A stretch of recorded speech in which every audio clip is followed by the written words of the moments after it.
It was very late when the fairy appeared, which already felt unprofessional to me because if you're going to intervene in someone's life, you should probably do it during standard hours. But I was lying on the thin attic mattress staring at the ceiling thinking that maybe the whole situation would calm down on its own if I simply stayed quiet for long enough, which, in hindsight, was deeply optimistic when the room suddenly filled with blue light, the kind that suggests urgency without providing context. And a woman materialized in front of me holding a wand and smiling with the confidence of someone who believed she had solved this problem many times before. Announcing, "Don't worry, dear, I'm here to fix everything." That's usually how things get worse, and I sat up immediately because that sentence contained several red flags. The first being everything. So I said, politely but firmly, "Before we begin, quick clarification, what exactly are we fixing?"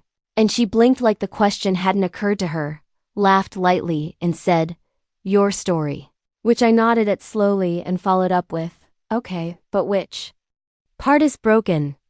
And she waved her wand vaguely and replied, "The part where you're unhappy," which felt like a generous assumption. So I explained, "I'm not unhappy. I'm just confused about the process." And that was when she introduced herself as my fairy godmother, a title I accepted provisionally, like a consultant who had not yet submitted credentials. And she launched into what I can only describe as a pitch deck delivered entirely from memory, explaining that she would give me a beautiful dress, a carriage to the royal ball, and a magical opportunity to meet the prince, all under one condition, which she emphasized dramatically, that everything would end at midnight, at which point I raised my hand slightly and said, "Sorry to interrupt, but before we move forward, what problem does the dress solve?" And she froze, laughed again, and said, "It makes you beautiful." And I said, "I'm already visible, so is this about confidence or optics?"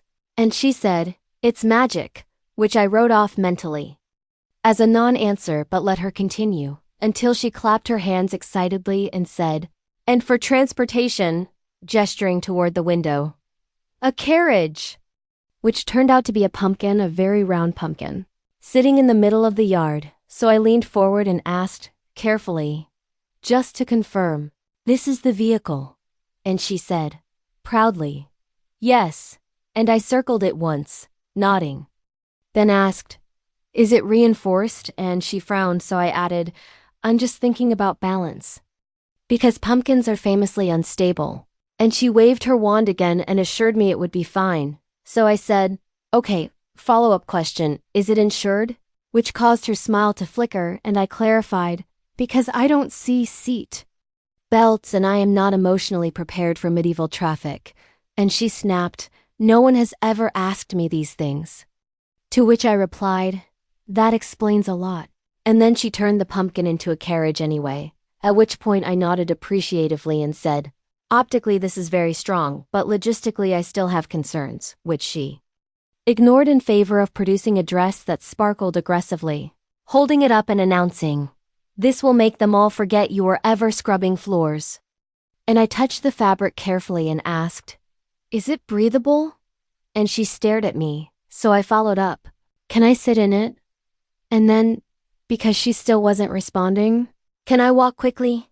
Which was when she finally yelled, "It's magical."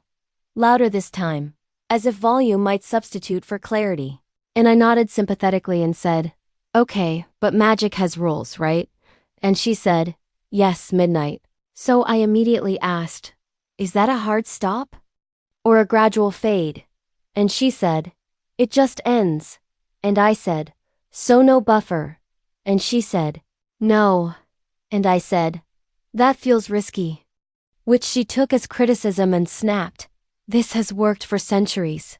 And I said, respectfully, that might be survivorship bias, which made her clutch her wand like a stress ball and mutter something about how girls were supposed to be grateful, at which point I said, "I am grateful.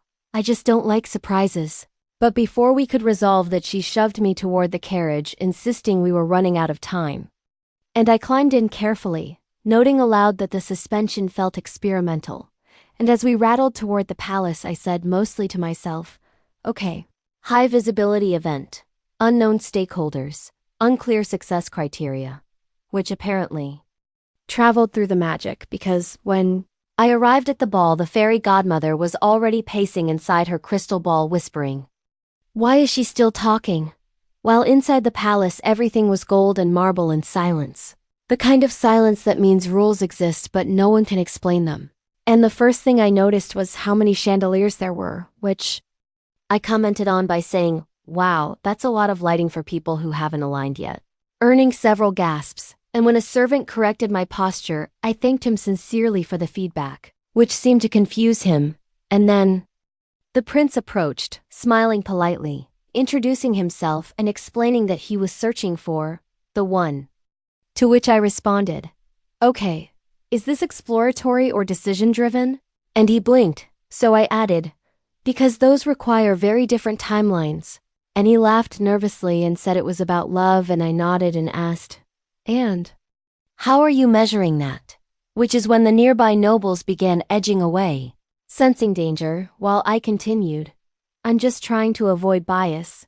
And the prince started to sweat, and my stepmother, who had been smiling rigidly across the room, rushed over and tried to pull me aside, whispering apologies on my behalf, but I gently removed her hand and said, "Just to clarify, she doesn't speak for me," which caused her to go completely still, like a statue that had not been designed for disappointment. And as the music swelled and the dancing began, I realized no one had explained the selection process. So I asked the prince, "Is there feedback after tonight?" And he said, "Feedback?" Like it was a foreign word, and I nodded and said, "Okay, then how do participants know if they were successful?" And that was when the king noticed the disturbance, motioning for silence and asking me directly what I thought of the ball. And I said honestly, "It's impressive, but a little unclear." And when he asked what I meant, I explained, calmly, the purpose, the accountability, the timeline, which caused a ripple of horror through the court because no one had ever named those things before. And somewhere in the distance the fairy godmother screamed, "Midnight," as the magic began to tremble early, the carriage flickering outside, the dress tightening uncomfortably, and I sighed and said, "Okay, next time let's not improvise." Just as the clock struck 12 and the system collapsed around me, not in sparks or romance but in confusion, paperwork, and a lot of unanswered questions. And as I ran down the steps in perfectly sensible shoes, leaving behind not just a slipper but an entire palace rethinking its processes, I realized with calm certainty that this was no longer about a ball, or a prince, or even a fairy. It was about the fact that someone had tried to solve a complex situation with a very old template, and I had accidentally read the fine print out loud.